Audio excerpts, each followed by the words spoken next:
বন্ধুরা, আজকে আমরা নতুন আলু বাড়িতে আপনি অনুষ্ঠান বাড়ির মতো কীভাবে আপনি শুক্তো বানাবেন। শুক্তো তো আমরা সকলেই বানাই, কিন্তু এই প্রসেসটা যদি একটু ফলো করে দেখেন, শুক্তোটা যেমন স্বাদ হবে, সুস্বাদু হবে এবং দেখতেও ভালো হবে। প্রথমে বলি, এই ধরনের শুক্তো বানানোর জন্য কী কী উপকরণ আপনাকে নিতে হবে। আপনি যদি 3-4 জনের জন্য যদি রান্না করেন, একটা কাঁচকলা নেবেন, একটু সাইডে নেবেন, সজনে ডাঁটা 4-5টা পিস নেবেন, বেগুন একটা বড় সাইজের নিতে হবে, রাঙা আলু মানে যেটাকে আমরা মিষ্টি আলু বলি সেটা নেবেন, কুমড়ো এক টুকরো নিয়ে নেবেন, উচ্ছে 3-4টে উচ্ছে নেবেন, ওই 8-10টা বড়ি দুটো বড়ি নেবেন, পেঁপে কিছুটা নেবেন, গাজর। এই যে সবজিগুলো আপনি নিলেন, প্রথমে সবজিগুলো সুন্দর করে ধুয়ে আলাদা আলাদা করে কেটে রাখবেন।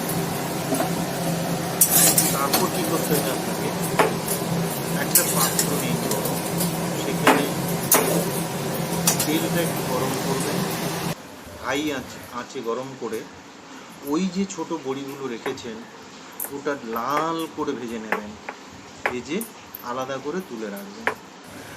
ওই বড়ি ভাজার পর ওখানে আরেকটু তেল দিয়ে আপনাকে উচ্ছেগুলো যেগুলো কেটে রেখেছিলেন সেগুলোও ভেজে আলাদা করে সরিয়ে রাখবেন।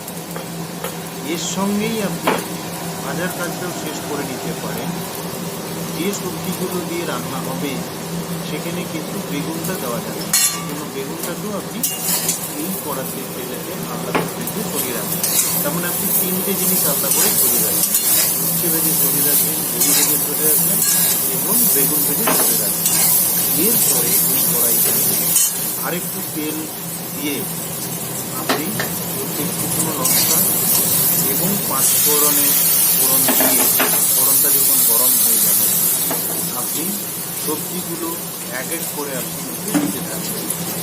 সবজিটা দেওয়াটা শুরু হবে আপনার সজনে ডাঁটা দিয়ে শুরু হবে, কারণ এই সবজিগুলো একটু শক্ত, সেগুলো পরপর দিতে হবে। তারপরে আপনি ক্রমান্বয়ে সজনে ডাঁটার পর পেঁপে দিতে পারেন, গাজর,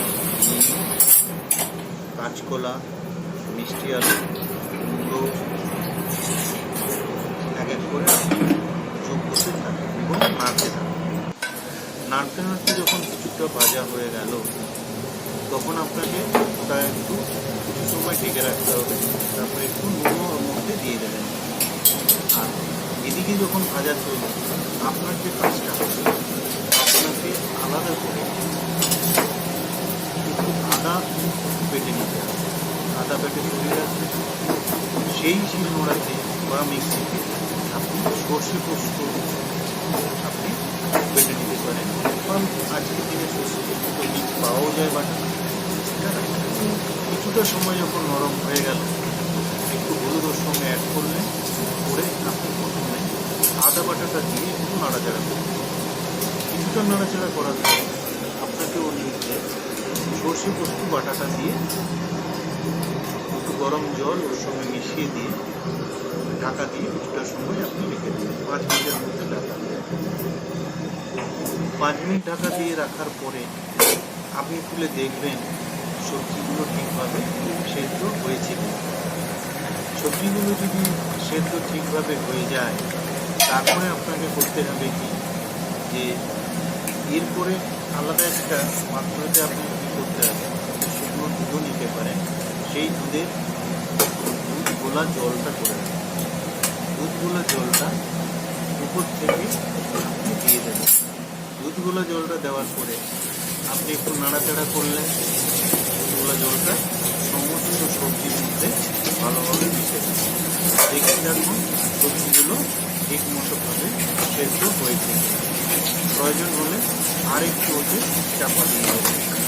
কিছুটা সময় পরে আপনি ওই ঢাকনাটা খুলে ওর মধ্যে দেখবেন যে স্বাদ মতো লবণটা ঠিক হয়েছে কিনা। এরপরে আপনি ওর মধ্যে একটু নুন এবং মিষ্টি স্বাদ মতো দেখে আপনি টেস্ট করে নিলেন।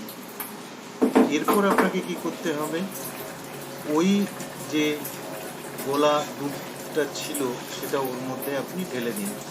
ঢেলে দিয়ে আরেকটু এ রাখুন, আপনি চাপা দিয়ে দিন।